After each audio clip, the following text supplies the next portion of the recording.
Speaker, I'm rising on a question of privilege arising from some very disturbing events which occurred just outside this place over the weekend.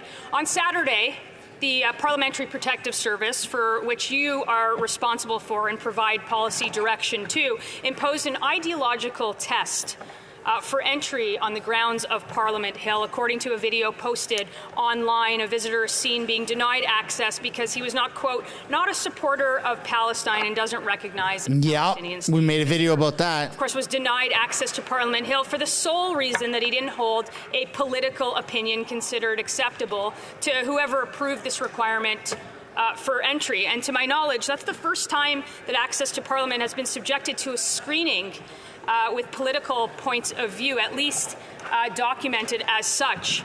Parliament is the beating heart of Canadian democracy, and it is where Canadians often come to exercise one of the most cherished constitutional rights guaranteed to them under the Charter of Rights and Freedoms and freedom of expression. So to cherry-pick that point of view as expressed on Parliament Hill is simply not consistent with Canadian values. So now it should be made clear, though, that this is in no way directed at the officer, but the question, the policy, it should be policy direction that you, the Speaker, are responsible for. It should also be made clear that the very fact that anyone cannot access Parliament Hill because of an opinion they hold, or worse, they cannot be trusted to be in the same place as someone who holds an entirely different opinion, is a stain on the state of our country and the divisiveness that has been allowed to fester here. And it's a country that's seen hate crimes rise 250% since 2015, a country that has seen lawlessness and the mob rule our streets. Two groups of people who have opposing views cannot enter at the same time to express those views in one place. What has become of this country? Conservatives believe that Parliament Hill must be safe and secure while remaining open and accessible to all, including those peacefully protesting. All points of view from all Canadians should be heard. That is their constitutional right, regardless of whether they are politically fashionable amongst the elites. The litmus test about recognizing a Palestinian state as the key to enter, in fact, is also the position of the Government of Canada and many of the Canadian allies, so I'm not sure what that was all about. Had the Conservative members of Parliament sought to access the House of Commons, our place of work on Saturday would have been denied access because we would not or could not have satisfied that ideological test, even though members are free to access the parliamentary precinct. And that is a well-established privilege of Parliament. The House of Commons Procedure and Practice, the third edition, explains that on page 107 that, quote, in order to fulfill their parliamentary duties, members should be able to go about their parliamentary business undisturbed. And continuing on page 110, Boscan Gagnon write, quote, incidents involving physical obstruction such as traffic barriers, security cordons and union picket lines, either impeding members' access to the parliamentary precinct or blocking their free movement within the precinct, as well as occurrences of physical assault, have been found to be prima facie in a case of privilege.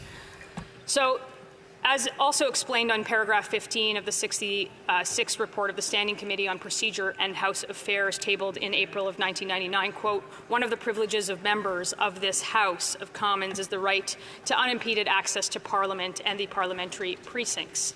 Members are entitled to go about their parliamentary business undisturbed. This privilege dates back to at least the early 18th century, and it is part of the heritage of all legislative bodies and trace their origins to the British parliamentary tradition.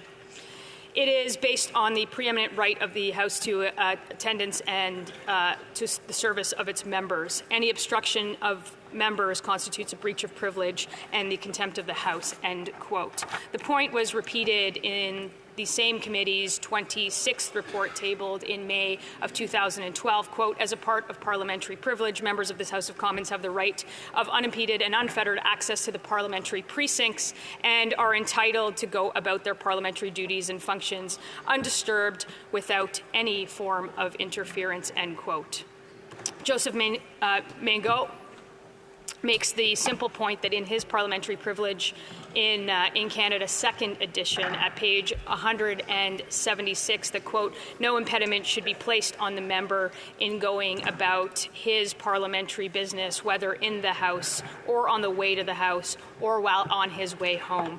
Further down on the same page, he wrote, quote, since Parliament Hill has always been a public place restricting the movement of the general public on grounds we would probably be considered excessive, end quote. To punctuate that point, he added a footnote 47, which reads, quote, there is little, if any, restriction on the grounds of Parliament Hill, even during the 1970 October crisis, end quote. Shortly following Pierre Trudeau's invocation of the War Measures Act, the former Standing Committee on Procedure and Organization recommended in its second report presented to this House in March 1971, quote, your committee believes the main problem in connection with security on Parliament is to strike reasonable balance between the importance of allowing the public ready access to the House of Commons on one hand and the necessity of preserving the security of the House on the other. Your committee was governed at all times by the belief that Parliament should not be isolated from the people as a result of exaggerated security measures, and that it is important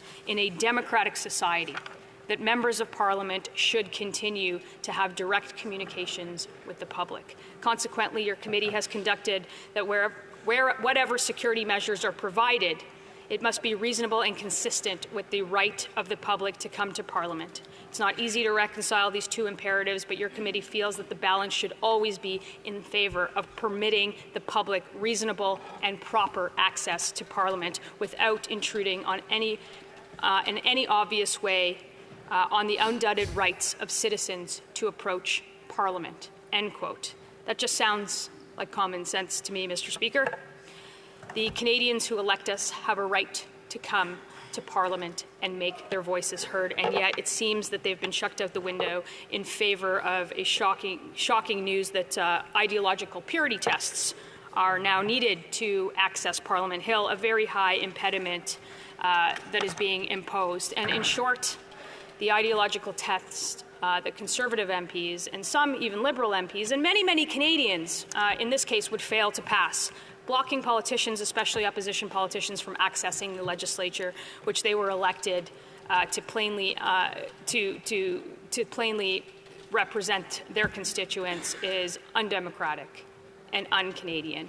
And it's the sort of thing that dictatorships do, Mr. Speaker. So to be sure, Mr. Speaker, I'm not going to lay any blame on the constable who was seen in the video. Indeed, I don't hold any single frontline member of this service responsible. They would have simply been following directions decided much higher up, conjuring up.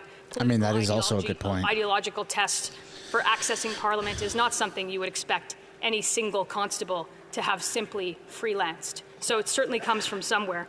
Subsection 79.52 of Parliament of Canada Act explains that, quote, the Speaker and the Senate and of the Senate and the Speaker of the House are, as custodians of powers, of privileges, rights, and immunities for their respective House and of members of those houses responsible for services, end quote. You, sir, are responsible for that service. And subsection 79.54 of the same Act adds, quote, the Director shall lead the integrated security operations throughout the Parliamentary precinct and Parliament Hill under the joint general policy direction of the Speaker of the Senate and the Speaker of the House, end quote. And beyond the matter of any policy directions that you may or may not have given, it is important to understand that Section 79.55 of the Act vests responsibility for, quote, the physical security services throughout the parliamentary precinct of Parliament Hill, delivered by the PPS, the RCMP, and the RCMP. In fact, the director of the PPS is required by subsection 79.56 of the Act to be a member of the RCMP. Subsection 5 of the Royal Canadian Mounted Police Act makes quite clear that the Liberal cabinet appoints the RCMP's top boss, and the commissioner, quote, who under the direction of the minister has control and management of the force and all matters connected to the force, end quote. At the end of the day, Mr. Speaker, this boils down to one essential question. Was the direction to require the Parliamentary Protective Service to apply a political litmus test to anyone seeking access to Parliament Hill this past weekend a general policy direction which you approved, or was it the direction of the Minister of Public Safety in relation to his control of the RCMP, which is responsible for physical security of the Hill. No matter how you cut it, which Liberal made the decision of ideological tests of political points of view are shocking and unacceptable and an impediment to members of Parliament who must have free and ready access to the parliamentary precinct at all times, not to mention all Canadians that should be able to come on the Hill at all times on all issues. Should you agree, Mr. Speaker, that this is a prima facie case of privilege, I intend to move a motion to refer this matter to the Procedure and House Affairs Committee for investigation.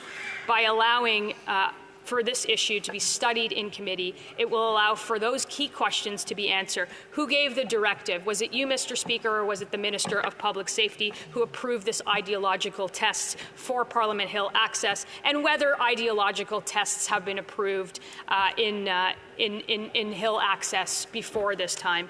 These are very important issues. They are very important concerns, and Parliament stands for free speech in its very name. The grounds which surround our building ought to stand equally for free speech and not a safe speech bubble, or for some speech, or for acceptable speech, even worse, and reserved only for those opinions that are shared with the government or shared with elites or fashionable at the time.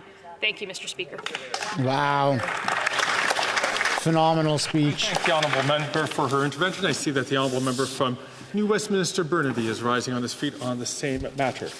Thank you, Mr. Speaker. And as our practice, I'm asking for consideration to review the blues and potentially come back in the next day or two on this issue. And I see that the honourable member from Kingston and the Islands is also rising on a similar matter. Likewise, Mr. Speaker, we would like the opportunity to review and come back to you in timely fashion. Come on, Mark.